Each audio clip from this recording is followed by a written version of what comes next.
quit my job. No savings, no backup plan, no next job. I just quit. Welcome back to my channel, Tarina here, and I know it's been a long periodically time. There's a few things that went into it, but one of the things is I did put on some weight, and I was a little bit embarrassed to come back on this platform, especially since weight loss was heavily one of my platforms. But one of the reasons I gained weight was stress. And as we can see in this video, stress won just a little bit, just a little bit. My job had me so stressed that I was literally just swelling by the second. And when I say I feel like my arteries were swelling, my stomach was swelling, my chin felt like it was connected to my chest. Like I was like, yo, what is happening? Who am I? You remember the Man in Black monster? Like I felt like that's what was happening to me, where I was just coming out of myself. It was quite scary. It's going on 3 weeks of me being unemployed. One of the things that I've been doing, because like I said, I'm focusing back on getting back on my weight loss journey, not just for the purpose of losing weight, but for the sake of health. But I've been going on walks. I love nature. I love looking at the trees. It's one of my favorite things about living in Atlanta. It's just so beautiful, so relaxing to be surrounded by all of this greenery.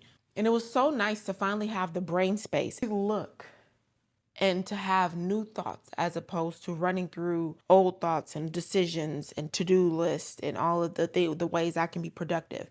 But just to be a blank slate and walk in nature. I was walking and I saw a yellow leaf just falling. And mind you, it is July. And I'm like, what is happening here? This is out of season. And then I started thinking about the seasons. And the thought that came to my head was, nature doesn't have a problem changing. Nature naturally evolves based on the seasons. Birds migrate, butterflies migrate, leaves die and fall. Salmon, they have seasons of reproduction. Bears have seasons of hibernation. Every other natural being is okay with their transitions, but as humans, we do not like to shift. We are stuck in the mindset of this one thing is my stability. This job is my stability. This home is my stability. This car is my stability. Unless we are upgrading, we do not like to shift. We don't say, I'm going into hibernation season and I'm gonna go lay down for a while because I need to reset my brain. To us, that is failure. We don't like it. We don't like change. We don't like transitions. We don't like seasons. But God revealed to me that whether I like it or not, I live in and live under a God that likes seasons. And the season of my employment came to an end, whether I liked it or not. When we think of transition as humans that don't like seasons, we think of going from one job to another, one plan to the next, one natural move to the next natural move. We like natural and consistent upwards progression. That's not how the Lord works.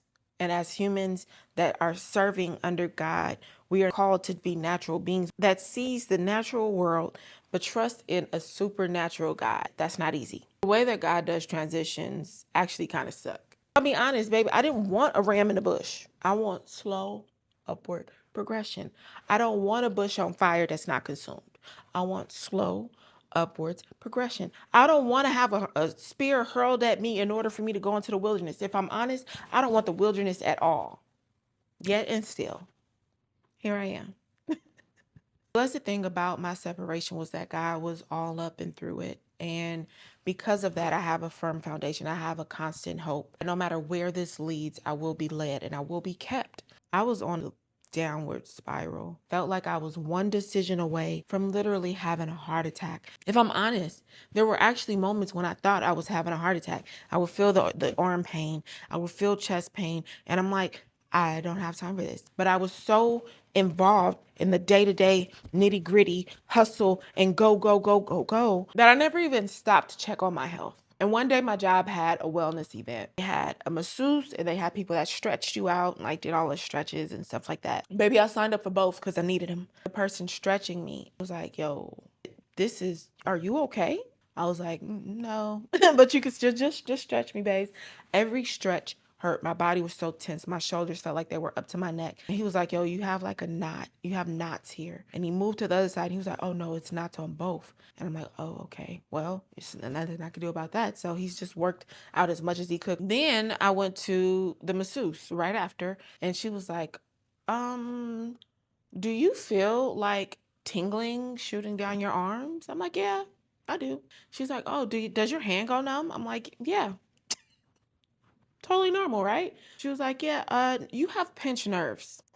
Like, oh, okay. And that was an alarm going off in my brain. This is not just a psychological thing. This has evolved way beyond just being mental health. As a single Black woman in America, stress was normal. I was literally looking up the symptoms of a mental breakdown because I was trying to validate how intensely I was feeling. And I needed to justify how I felt because I had normalized this so much. I have been programmed so much that we just keep swimming. We just keep going. We just keep pushing. We just keep hustling. I have been programmed that like that so much so that when I got to this point of of realizing, yo, something's wrong, I needed external evidence to verify and validate that something was really not okay because I had gotten so used to the mindset that, well, we just keep going anyway. And I looked at the symptoms of a mental breakdown and I realized I was actually living and existing constantly in the state of a mental breakdown. I looked at the symptoms of a mental breakdown and I was like, that's a Tuesday, babes. It's anxiety and depression, thoughts of suicide or self-harm, change in appetite, sleep disturbance, mood swings, missing appointments, difficulty with staying on task, fatigue, disinterest, low self-worth, panic attacks, and paranoia. Tuesday. So what? What I realized was I was actually on the verge of a psychotic break.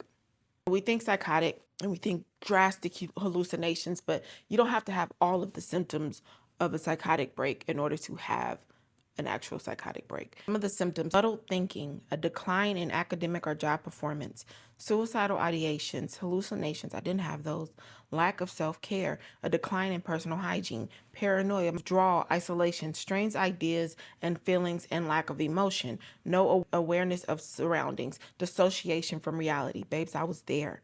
Aside from the hallucinations, I was there. I was like, yo, I'm not okay. We got to get out of this, y'all. We got to get out of this because it's not healthy. The enemy comes to steal, kill, and destroy. And I think that as Christians, we've gotten so woo-woo that we forget that he can just steal your mind. He could steal your day-to-day life. I was not living. I was alive, barely. God gave me a vision that I have.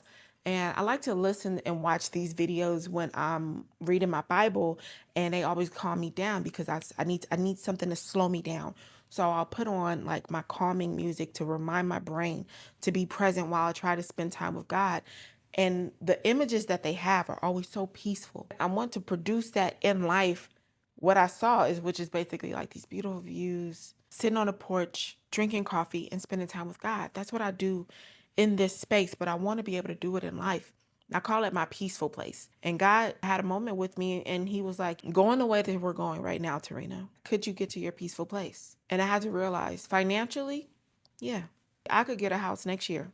Emotionally, I could have everything I prayed for, the land, the home, the coffee, the sunrise, and not have the time nor mental capacity to appreciate it or even spend time in it.